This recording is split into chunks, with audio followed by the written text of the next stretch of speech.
Bengaluru ಗ್ರಾಮಾಂತರದಲ್ಲಿ ಮೈತ್ರಿಗೆ master stroke ಕೊಡೋದಕ್ಕೆ ಕಾಂಗ್ರೆಸ್ ನಾಯಕರು plan ಮಾಡಿಕೊಂಡಿದ್ದಾರೆ. ಸ್ಪೆಷಲಿ ಡಿಕೆ ಬ್ರದರ್ಸ್ ಕೊಟ್ಟ ಮಾಸ್ಟರ್ ಸ್ಟ್ರೋಕ್ಗೆ ದೋಸ್ತಿಗೆ ಕಂಟಕ ಎದುರಾಗುವ ಸಾಧ್ಯತೆ ಇದೆ.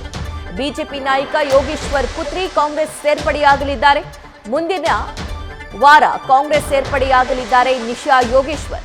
ಬೆಂಗಳೂರು ಗ್ರಾಮಾಂತರದಲ್ಲಿ ಬಿಜೆಪಿ ಹಾಗೂ ಜೆಡಿಎಸ್ ವಿರುದ್ಧ ರಣತಂತ್ರವನ್ನ ಹೆಣೆಯಲಿದ್ದಾರೆ.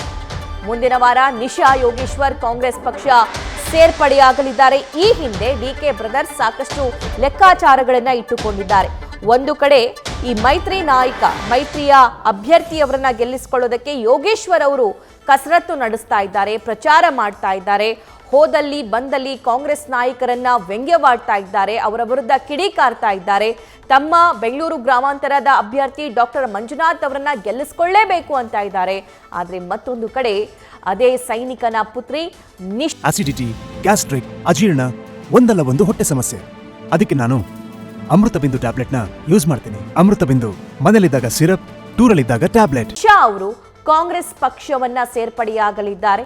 ಮುಂದಿನ ವಾರ ಅವರು ಅಧಿಕೃತವಾಗಿ ಕಾಂಗ್ರೆಸ್ ಪಕ್ಷವನ್ನ ಸೇರ್ಪಡೆ ಆಗಿ ಡಿಕೆ ಸುರೇಶ್ ಅವರ ಗೆಲುವಿಗಾಗಿ ಅವರು ಶ್ರಮ ವಹಿಸಲಿದ್ದಾರೆ. ಈ ಹಿಂದೆಯೂ ಕೂಡ ಸಾಕಷ್ಟು ಲೆಕ್ಕಾಚಾರ ಇದೆ ಅನ್ನುವಂತಹ ಮಾತು, ಮಾಹಿತಿ ಎಲ್ಲವೂ ಕೂಡ ಕೇಳಿ ಬರ್ತಾ ಇದೆ.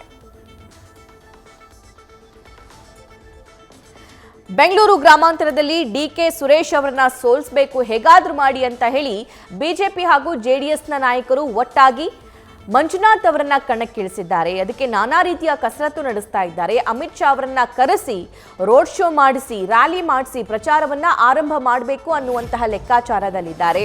ಬೇರೆ ಬೇರೆ ಅಜೆಂಡಾಗಳನ್ನ ಜನರ ಮುಂದೆ ತಗೊಂಡು ಹೋಗಬೇಕು. ಡಾಕ್ಟರ್ ಮಂಜುನಾಥ್ ಅವರ ಸಾಧನೆ ಆಗಿರಬಹುದು ಅಥವಾ ಅವರ ವೈದ್ಯಕೀಯ ಸೇವೆ ಆಗಿರಬಹುದು, ಇದೆಲ್ಲವನ್ನ ಜನರಿಗೆ ಮನದಟ್ಟು ಮಾಡಿಕೊಡುವಂತಹ ಲೆಕ್ಕಾಚಾರದಲ್ಲಿ ಈ ದೋಸ್ತಿ ನಾಯಕರಿದ್ರೆ, ಅದೇ ದೋಸ್ತಿ ನಾಯಕರಿಗೆ ಮಾಸ್ಟರ್ ಸ್ಟ್ರೋಕ್ ಕೊಡ್ತಾ ಇದ್ದಾರೆ ಡಿಕೆ ಬ್ರದರ್ಸ್. ಅಂದ್ರೆ ಈ ಮೈತ್ರಿ ಅಭ್ಯರ್ಥಿಯನ್ನ ಗೆಲ್ಲಿಸಿಕೊಳ್ಳುವ ಹೊಣೆ ಯೋಗೇಶ್ವರ್ ಅವರ ಹೆಗಲಿಗಿದೆ. ಅದೇ ಸಿಪಿ ಯೋಗೇಶ್ವರ್ ಅವರ ಪುತ್ರಿ ನಿಶಾ ಯೋಗೇಶ್ವರ್ ಅವರನ್ನ ಕಾಂಗ್ರೆಸ್ ಪಕ್ಷಕ್ಕೆ ಸೇರ್ಪಡೆ ಮಾಡಿಕೊಳ್ಳೋ ಮೂಲಕ ಈ ಬಿಜೆಪಿಗೆ ಮತ್ತು ಮೈತ್ರಿಗೆ ಶಾಕ್ ಕೊಡಲಿದ್ದಾರೆ ಡಿಕೆ ಬ್ರದರ್ಸ್. ಇನ್ನು ಮಾಜಿ ಸಚಿವ ಸಿಪಿ ಯೋಗೇಶ್ವರ್ ಪುತ್ರಿ ನಿಶಾರನ್ನ ಕಾಂಗ್ರೆಸ್ ಸೆಳೆಯೋದ್ರ ಹಿಂದೆ ಸಾಕಷ್ಟು ಲೆಕ್ಕಾಚಾರಗಳಿವೆ. ಮುಂದಿನ ವಾರ ಕಾಂಗ್ರೆಸ್ ಪಕ್ಷವನ್ನ ನಿಶಾ ಸೇರ್ಪಡೆ ಆಗ್ತಾರೆ. ಮೈತ್ರಿ ಅಭ್ಯರ್ಥಿ ಗೆಲ್ಲಿಸುವಂತಹ ಹೊಣೆಯನ್ನ ಸಿಪಿ ಯೋಗೇಶ್ವರ್ ಅವರು ಹೊತ್ತಿದ್ದಾರೆ.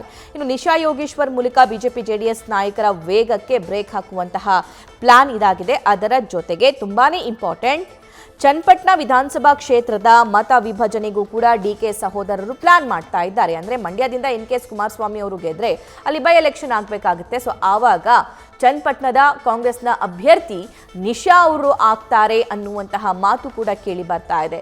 ಈ ಮೂಲಕ ಕಾಂಗ್ರೆಸ್ಗೆ ನಿಶಾರನ್ನ ಸೆಳೆಯೋ ಮೂಲಕ ಬಿಜೆಪಿಯಲ್ಲಿ ಯೋಗೇಶ್ವರ್ಗೆ ಮುಜುಗರ ತಂದೊಡ್ಡುವಂತಹ ಅಥವಾ ಮುಜುಗರ ತರಿಸುವಂತಹ ಪ್ಲಾನ್ ಕೂಡ ಡಿಕೆ ಸಹೋದರದ್ದಾಗಿದೆ. ಇನ್ನು ಚನ್ನಪಟ್ಟಣ ವಿಧಾನಸಭೆ ಉಪಚುನಾವಣೆ ನಡೆದ್ರೆ ಕಾಂಗ್ರೆಸ್ ಅಭ್ಯರ್ಥಿ ಆಗುವಂತಹ ಸಾಧ್ಯತೆ ನಿಶಾ ಅವರಿಗೆ ಇದೆ. ಸೊ ಈ ಎಲ್ಲ ಸ್ಟ್ರಾಟಜಿ, ಈ ಎಲ್ಲ ಪ್ಲಾನ್ ಮೂಲಕ ಅವರು ಕೂಡ ತಮ್ಮ ರಾಜಕೀಯ ಭವಿಷ್ಯವನ್ನ ಶುರು ಮಾಡೋದಕ್ಕೆ, ಕಂಡುಕೊಳ್ಳೋದಕ್ಕೆ ಕಾಂಗ್ರೆಸ್ ಪಕ್ಷವನ್ನ ಸೇರ್ಪಡೆ ಆಗ್ತಾ ಇದ್ದಾರೆ. ಆದರೆ ಅದು ವಿಧಾನಸಭಾ ಎಲೆಕ್ಷನ್ನೇ ಆಗಿರಬಹುದು ಅಥವಾ ಲೋಕಸಭಾ ಎಲೆಕ್ಷನ್ನೇ ಆಗಿರಬಹುದು. ಕಾಂಗ್ರೆಸ್ನ ನಾಯಕರಿಗೆ ಟಕ್ಕರ್ ಕೊಡ್ತಾ ಇದ್ದಂತಹ, ಡಿಕೆ ಬ್ರದರ್ಸ್ಗಳಿಗೆ ಟಕ್ಕರ್ ಕೊಡ್ತಾ ಇದ್ದಂತಹ ಸಿಪಿ ಯೋಗೇಶ್ವರ್ಗೆ ಮುಜುಗರ ತರುವಂತಹ, ಪಕ್ಷದಲ್ಲಿಯೇ ಡ್ಯಾಮೇಜ್ ಸೃಷ್ಟಿ ಮಾಡುವಂತಹ ಪ್ಲಾನ್ ಡಿಕೆ ಬ್ರದರ್ಸ್ದಾಗಿದೆ. ಡಿಕೆ ಬ್ರದರ್ಸ್ ಈ ಪ್ಲಾನ್ನಲ್ಲಿ ಎಷ್ಟರ ಮಟ್ಟಿಗೆ ಸಕ್ಸಸ್ ಆಗ್ತಾರೆ ಅನ್ನೋದು ಲೆಟ್ಸ್ ಸಿ.